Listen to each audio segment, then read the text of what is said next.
Types of discontinuity, heading लिखिए discontinuity of a function.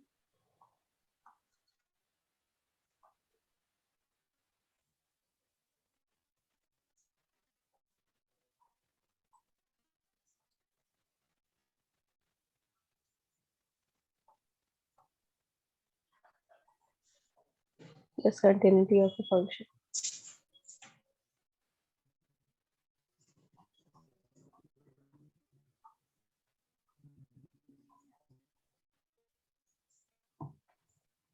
ठीक है, लिखो जरा। There are two types of discontinuity। There are two types of discontinuity।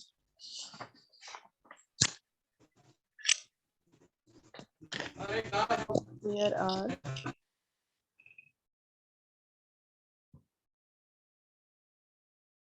two types of discontinuity।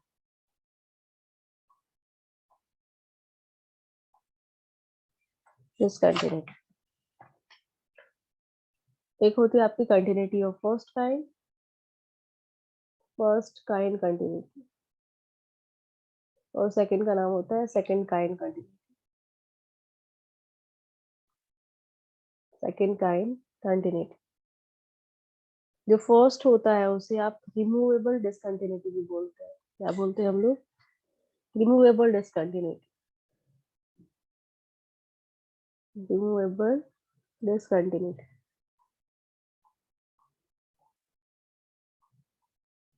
और second kind आपका होता है non removable. Non removable discontinuity.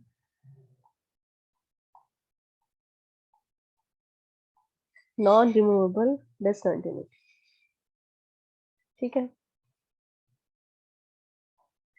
अब देखिए रिमूवेबल डिसकंटिन्यूटी आपकी, रिमूवेबल डिसकंटिन्यूटी।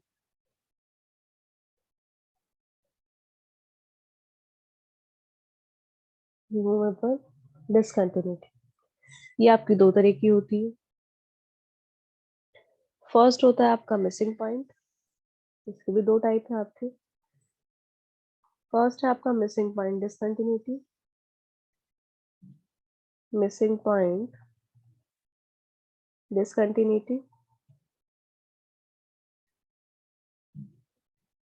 सेकंड है आपका isolated point discontinuity. Isolated point discontinuity.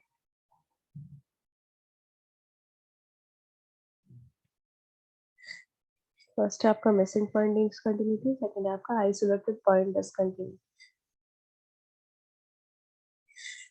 ठीक है, अब ये होती क्या है आपकी फर्स्ट टाइप की।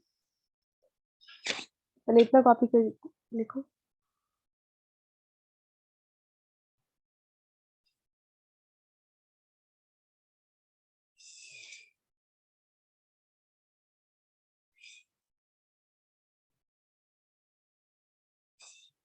देखो रिमूवेबल डिसकंटिन्यूटी में क्या होता है आपका, in removable discontinuity limit x tending to a F X तो वैसा एग्जिस्ट करता है ना, but not equals to F, not equals to F. ये एफ ए के इक्वल नहीं होता है, या फिर आपका एफ ए एग्जिस्ट नहीं कर रहा है, ये एफ ए के इक्वल नहीं है या फिर एफ ए एग्जिस्ट नहीं कर रहा है। तो यहाँ पे रिमूवेबल क्यों बोला जाता है, क्योंकि यहाँ पे आप क्या कर सकते हैं, फंक्शन को रिडिफाइन कर सकते हैं।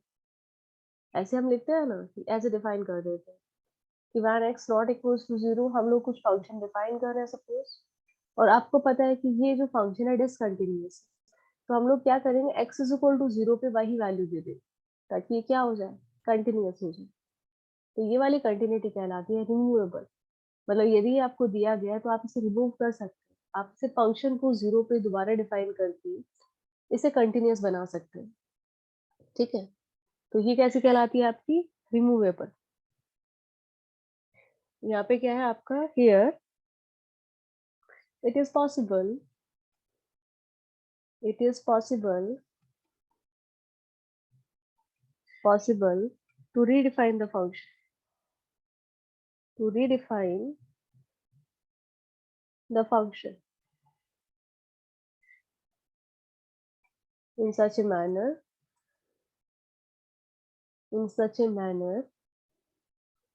such that limit x tending to a, fx is equal to fx is equal to f. ठीक है, तो इस डिसकंटिन्यूटी को रिमूव किया जा सकता है। ठीक है, फॉर एग्जाम्पल देखिए कि यदि आप ग्राफिकली देखें तो ये कैसी होती है। इतना कॉपी कर लो पहले, यहाँ तक कॉपी हो गया है।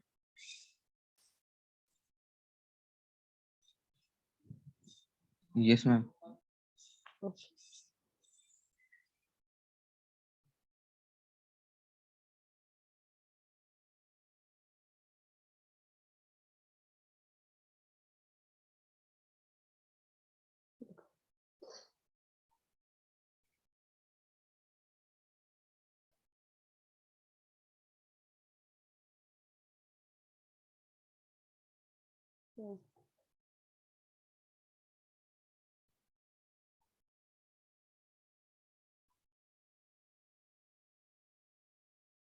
एक मिनट रुकिए।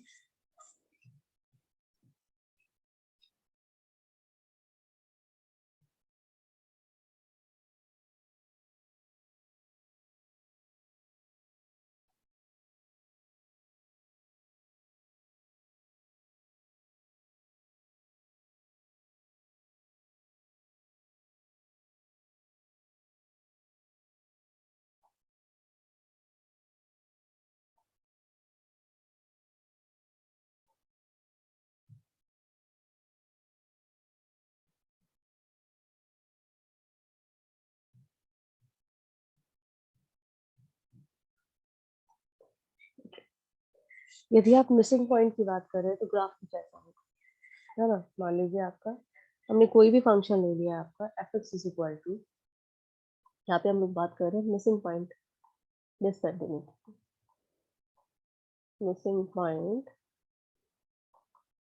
डिसकंटिन्यूटी।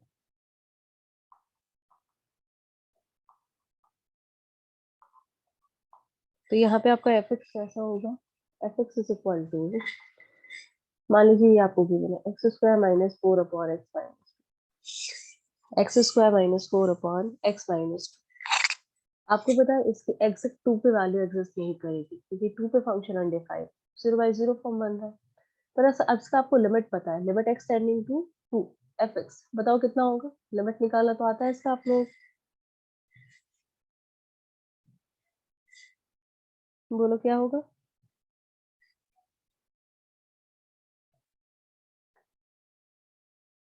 फैक्टराइज कर ले, ऊपर x minus 2 x plus 2, x minus 2 cut जाएगा, एक्स माइनस टू, ये x प्लस 2 है ना, एक्स 4 आएगा। हाँ देखो इस फंक्शन में ये एक्चुअल फंक्शन ऐसा था एफ एक्स प्लस 2, मतलब ये कोई स्ट्रेट लाइन, ये कोई आपकी स्ट्रेट लाइन है। और x इज इक्वल टू 2 पे फंक्शन डिफाइन नहीं था, यहाँ पे आपका x इज इक्वल टू 2 था, ये -2 है, यहाँ पे कहीं 2 होगा, 2 पे फंक्शन डिफाइन नहीं है, एक सर्कल है ना। तो इस फंक्शन को हम ऐसे डिफाइन कर सकते हैं f x is equal to x square minus 4 upon x minus 2 when x not equals to 2। तो एक्स इज इक्वल टू 2 पे हम इसकी वैल्यू कितनी दे दें, 4। तो देखो ये फंक्शन आपका वैसे डिसकंटिन्यूअस था, इसमें यहाँ पे गैप था, फिर हमने क्या किया एक्स इज इक्वल टू 2 पे 2 डिफाइन कर, ये 4 डिफाइन कर दिया, तो फंक्शन कैसा हो गया, कंटिन्यूअस हो गया। तो ये था मिसिंग पॉइंट, मतलब एक पॉइंट मिस था इसमें, 2 इसके डोमेन में नहीं था, और आपने 2 पे क्या किया, वैल्यू को डिफाइन कर दिया। ठीक है, तो इसे बोला जाता है missing point discontinuity, missing point discontinuity. ठीक है, लिख लीजिए जरा। सेकंड होता है आपका आइसोलेटेड पॉइंट, सेकंड आपका होता है आइसोलेटेड पॉइंट डिसकंटिन्यूटी। इसमें क्या होगा, देखो जरा, कोई ग्राफ में प्लॉट करती हूँ। For example f x is equal to, या कोई भी एक रैंडम ग्राफ ले लो, कि मान लीजिए आपका ऐसा कोई ग्राफ बनाया, ठीक है, और यहाँ पे आपका क्या है, एक्स इज इक्वल टू कुछ और ये फंक्शन आपको कंटिन्यूअस दिख रहा है, पर ए पे क्या हुआ है, वैल्यू यहाँ ना हो कि वैल्यू यहाँ पे। तो ये कैसा है, आइसोलेटेड पॉइंट, मतलब ये पॉइंट आइसोलेट अकेला हो गया ऊपर जाके। तो ये भी कैसा था आपका, डिसकंटिन्यूअस फंक्शन था। और डिसकंटिन्यूअस।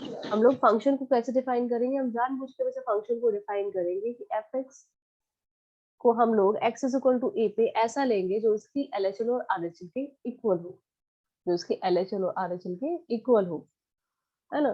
तो उसे भी रिमूव किया जा सकता है। अभी एक एग्जांपल लेंगे, ये होता है आइसोलेटेड पॉइंट, डिसकंटिन्यूटी। एक पॉइंट आपका आइसोलेट हो गया है, एक पॉइंट आपका आइसोलेट हो गया है। पहले फिगर बना लो।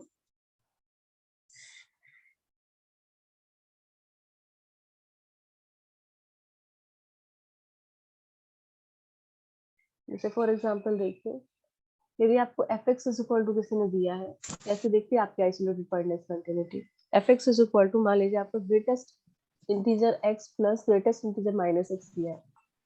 आपको पता है ये फंक्शन कैसा होता है, एफ एक्स यदि आप इसकी वैल्यू निकालोगे, जो जब x आपका इंटीजर होगा, इंटीजर मतलब मान लीजिए 1 है, तो ये 1 देगा, ये -1 देगा, तो आंसर 0 आएगा ऑलवेज।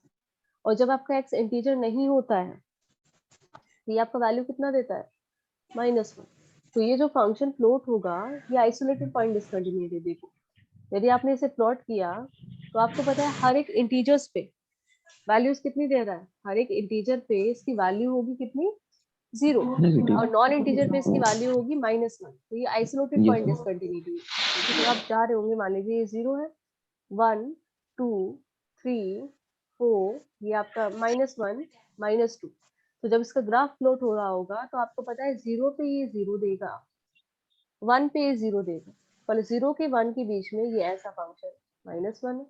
फिर यहाँ पे ये ऐसा दे रहा है, और यहाँ पे ये, तो ये कैसा था, आइसोलेटेड पॉइंट डिसकंटिन्यूटी था। ये क्या है आपका, आइसोलेटेड पॉइंट डिसकंटिन्यूटी। ठीक है, तो ये होता है आइसोलेटेड पॉइंट डिसकंटिन्यूटी आपका, जिसे रिमूव किया जा सकता है, जिसे आप क्या कर सकते हो, रिमूव कर सकते हो।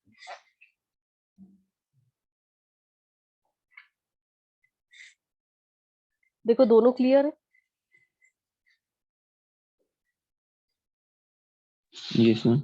अब वैसे नॉन रिमूवेबल कैसा होगा, नॉन रिमूवेबल वो होता है जिसकी लिमिट ही एग्जिस्ट नहीं कर पाती। और लिमिट एग्जिस्ट नहीं करेगी तो हम लोग आगे बात ही नहीं करें। तो वो डिसकंटिन्यूटी आपकी होती है नॉन रिमूवेबल, जिसे रिमूव नहीं किया जा सकता है। तो सेकंड टाइप ऑफ डिसकंटिन्यूटी लिखूंगी, इतना कॉपी कर लो, फिर सेकंड टाइप ऑफ डिसकंटिन्यूटी लिखो। उसके 3 पार्ट है आपके।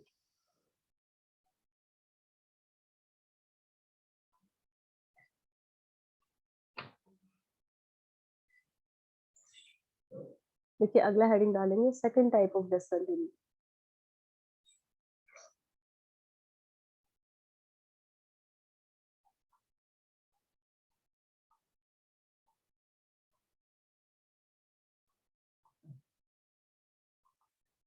या नॉन रिमूवेबल डिसकंटिन्यूटी।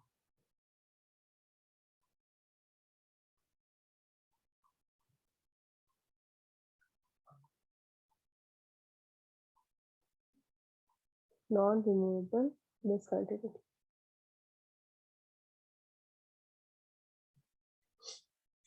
देखिए इसमें, a function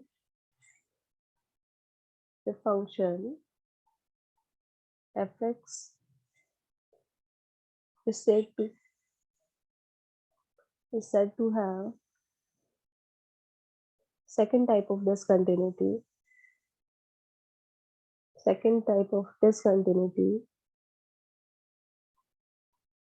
continuity at x is equal to a if limit x tending to a fx does not exist,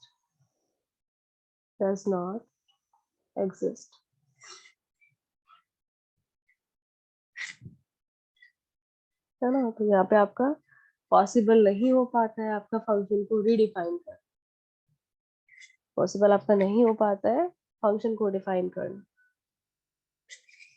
तो आपका ये फंक्शन कैसा होता है, डिसकंटिन्यूअस होता है, इसे रिमूव नहीं किया जा सकता। अब देखिए इसके 3 टाइप होते हैं। इसके 3 टाइप में आएगा आपका, फर्स्ट होता है finite discontinuity, finite discontinuity. Second आपका होता है infinite discontinuity, infinite discontinuity, and last one is oscillatory discontinuity, oscillatory discontinuity.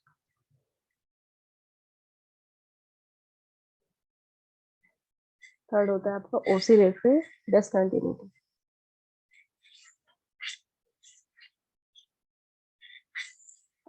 ठीक है, इतना कॉपी करूं।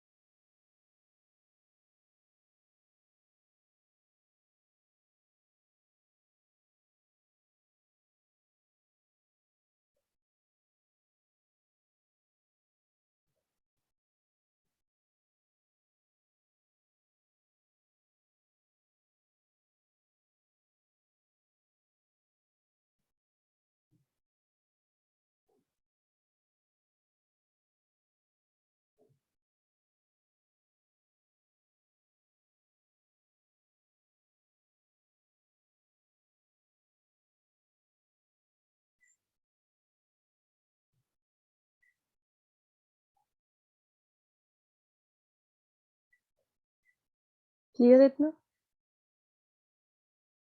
Yes ma'am. फर्स्ट लिखेंगे, first finite discontinuity, finite discontinuity,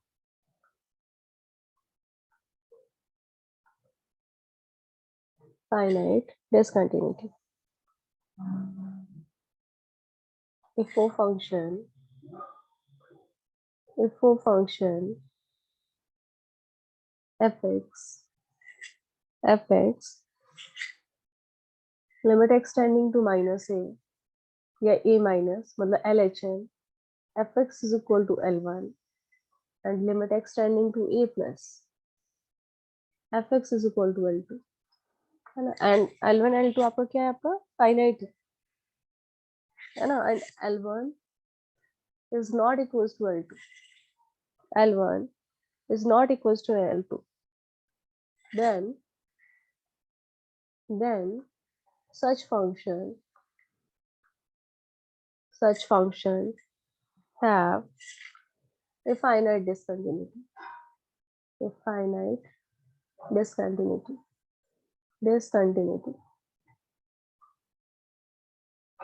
इसे एक और नाम से जाना जाता है आपका जंप डिसकंटिन्यूटी, जंप डिसकंटिन्यूटी है ना, मतलब RHL और LHL में कितना जंप है आपका, RHL एंड LHL में कितना आपका जंप है।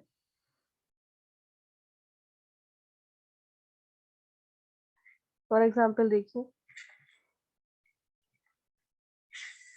यहाँ पे लिख लो difference between non negative, difference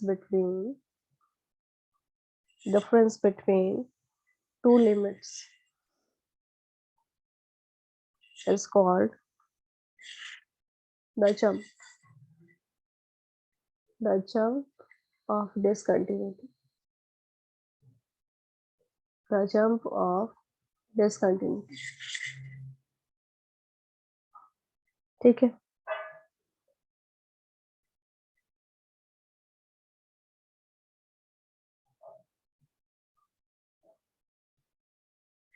देखिए फॉर एग्जांपल लिख लेंगे साथ में। लेट आपको दिया है क्वेश्चन में fx is equal to mod sin x by x, at आप ढूंढ रहे हैं x equal to 0, x is equal to 0, अब आपको मुझे पता है ये होता है आपका sin x, ठीक है। जब आप लेंगे limit x tending to 0 minus 0 से छोटा, तो देखो 0 से छोटे में sin x नेगेटिव है, दिख रहा है सबको, नीचे की साइड ग्राफ है, यस मैम। है ना। तो ये कितना आएगा आपका minus sine x by x, तो उसका आंसर कितना होगा? 0 minus sine x by x -1। Minus 1।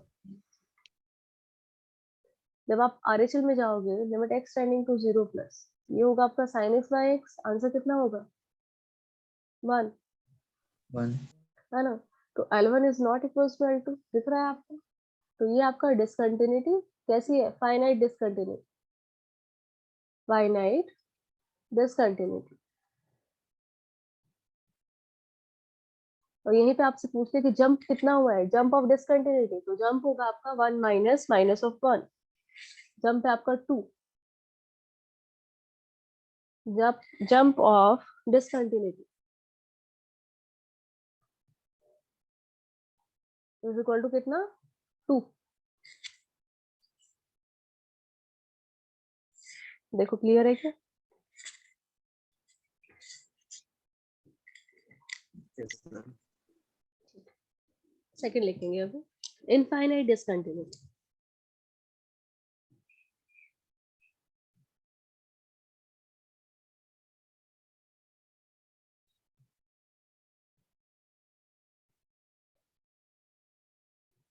Infinite discontinuity, infinite discontinuity. देखिए, for function fx, for a function fx, limit x tending to a minus fx is equal to L1 and limit x tending to a plus fx is equal to L2 and either L1 or L2 is infinite, is infinite, या तो कोई एक हो या बच्चे दोनों हो, infinite, then such function have infinite discontinuity, infinite discontinuity। तो यहाँ पे जंप नहीं निकालते हैं क्योंकि एक तो इनफाइनाइट है, तो जंप भी तो इनफाइनाइट आ जाएगा, है ना। तो जंप नहीं निकाला जाता है, ठीक है।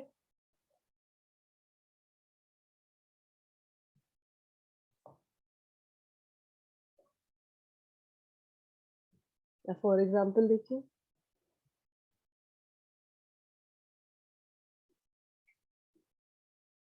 F x is equal to, मैं लिख दूँ एक्स अपॉन 1 माइनस एक्स, और लिमिट आप ले ले at x is equal to, at x is equal to 1। तो जब आप लेंगे limit x tending to 1 minus, तो देखो क्या हो रहा है आपका, ये एक्स अपॉन 1 माइनस एक्स, 1 में से 1 से थोड़ा सा छोटा नंबर आपने माइनस किया, है ना। या आप ऐसे लिखो, इसे ये लिख सकते हो ना, limit h tending to 0 1 minus h upon 1 minus 1 plus h. ये हो जाएगा आपका limit h tending to 0 1 minus h upon h. देखो होगा,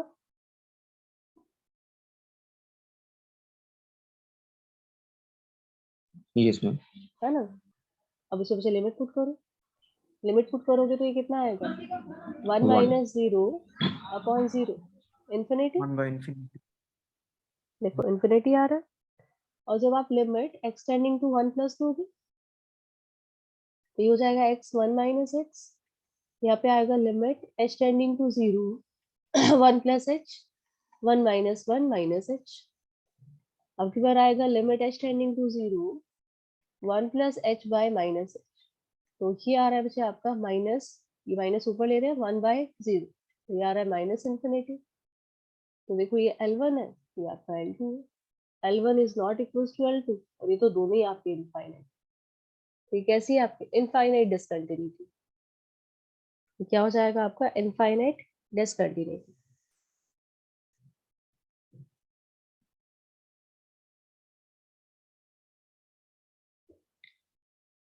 देखिए क्लियर है क्या?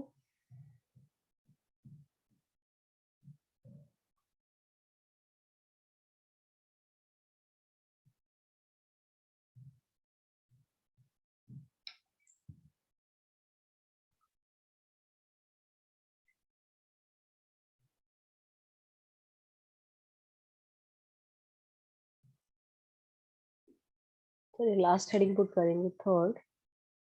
थर्ड आपका क्या है? Oscillatory discontinuity.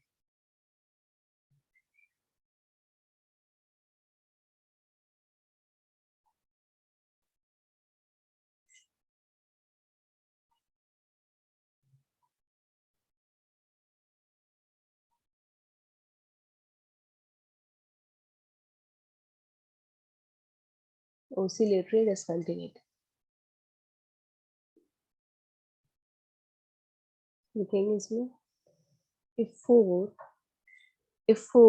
function fx limit x tending to a, fx does not exist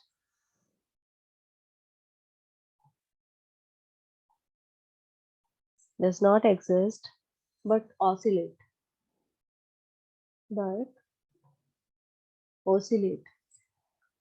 between two finite quantities, between two finite quantities quantities then such function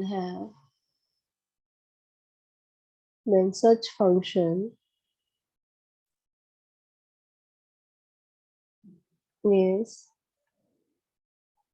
said to have oscillatory discontinuity. Oscillatory discontinuity.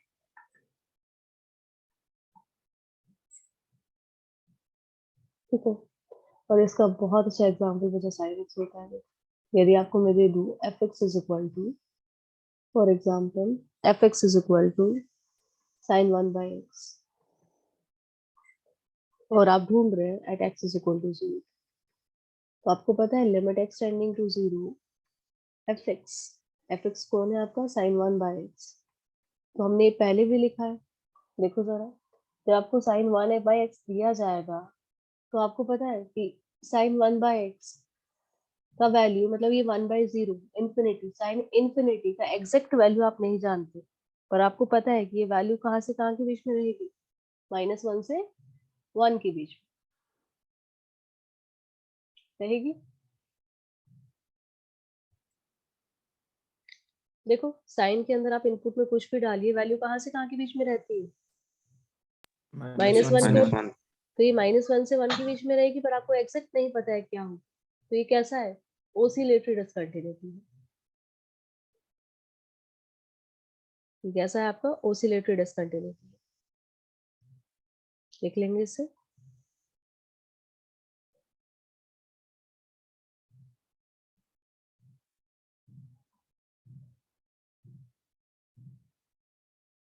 ये होता है आपका lies between -1 and 1, lies between -1 and 1। इसका graph नीचे देखो ना, इसका graph ऐसा होता है, देखो आपको पता है ये रहेगा तो मुझे -1 से 1 के बीच में, है ना, तो उसका ग्राफ कुछ ऐसे चलता है, ऐसे कुछ होगा। जब आपका 0 के पास जाएगा ना, तो ऐसे बच्चे बन जाता है ना, इस तरह का ग्राफ होता है। तो आप यहाँ पे आइडिया नहीं लगा पाते कि कितना हुआ है। ठीक है, वो कहता है कि रहेगा -1 से 1 के बीच में, और हम लोगों को नहीं पता है कितना हो। ये बाउंड्री इसकी -1 से 1 के बीच में है, और आप एग्जैक्ट 0 पे बता नहीं सकते कि ग्राफ क्या है। ठीक है, आप एग्जैक्ट 0 पे नहीं बता सकते हैं कि ग्राफ कितना आ रहा है। तो ये आपका होता है ओसिलेटरी डिस्कन्टिन्यूटी।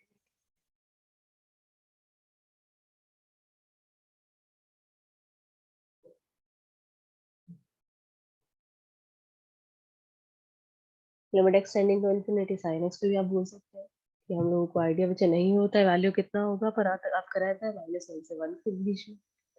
तभी लिखते थे ना हम लोग limit extending to infinity sine x by x, कि ऊपर वाली कुछ फाइनाइट क्वांटिटी, नीचे वाला zero, something finite by infinite कितना हो जाएगा, जीरो। देखा ना, limit extending to infinity sine x by x, है ना। ये यहीं पे मैं लिख दूं limit extending to infinity x into sine 1 by x.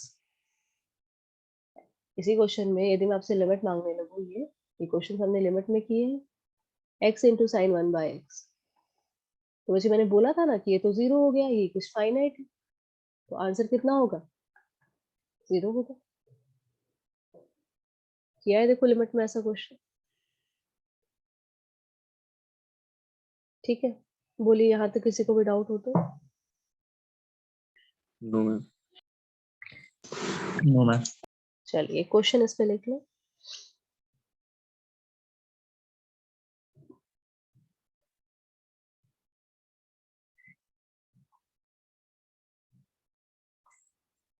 fx is equal to tan inverse 1 by x, then at x is equal to 0,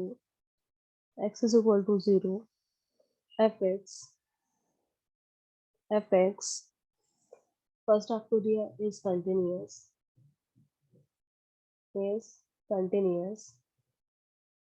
second आपको दिया has a missing point discontinuity,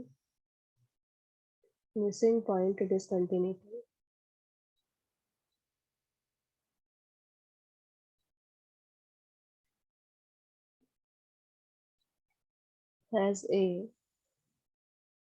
infinite discontinuity,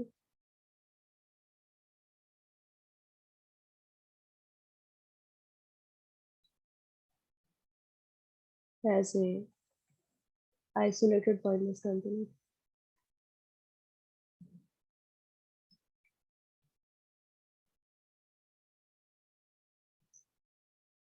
has a isolated point discontinuity। देखो जरा, function दिया है आपको tan inverse 1 by x, है ना।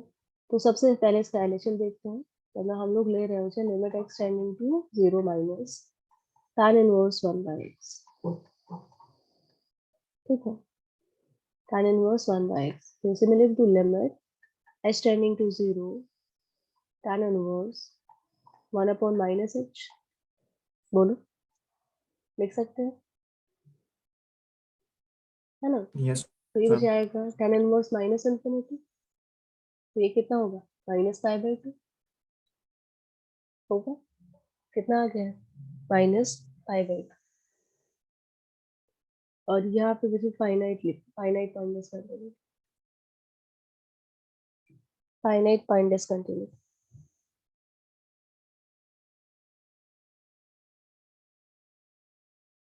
और यहाँ पे भी लिखो, ऑप्शन चेंज करो, ऐसे फाइनाइट पॉइंट discontinuity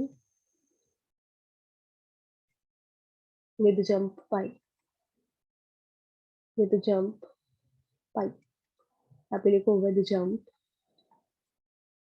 2 pi। ठीक है, तो एलएचएल सबको क्लियर है। देखो एलएचएल में डाउट है कि किसी को, एलएचएल क्लियर है सबको। अब आरएचएल यस देखो, मैम। आरएचएल जब आप लिखोगे तो ये होगा मुझे limit x tending to 0 plus tan inverse 1 by x, या आप इसे लिख दें limit h tending to 0 tan inverse 1 by h, क्योंकि कितना होगा tan इनवर्स इन्फिनिटी, क्योंकि कितना होगा π/2। पाई/2। तो आपको ये तो समझ आ गया है कि L1 एग्जिस्ट कर रहा है, फाइनाइट है, L2 एग्जिस्ट कर रहा है, फाइनाइट है, बट नॉट इक्वल टू, मतलब डिसकंटिन्यूटी कौन सी है? Finite. Finite point discontinuity. Jump बताएगा कोई कितना होगा? मतलब या तो ऑप्शन 1 है या ऑप्शन 4 है। जंप कितना है? कितना गैप है दोनों के बीच में?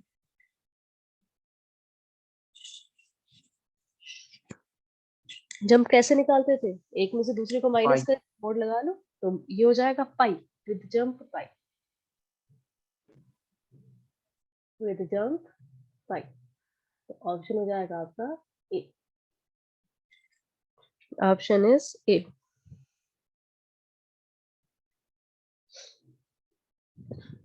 ठीक है।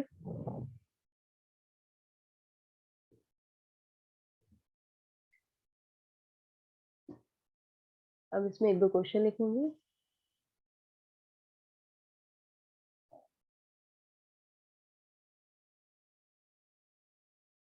Find type of discontinuity.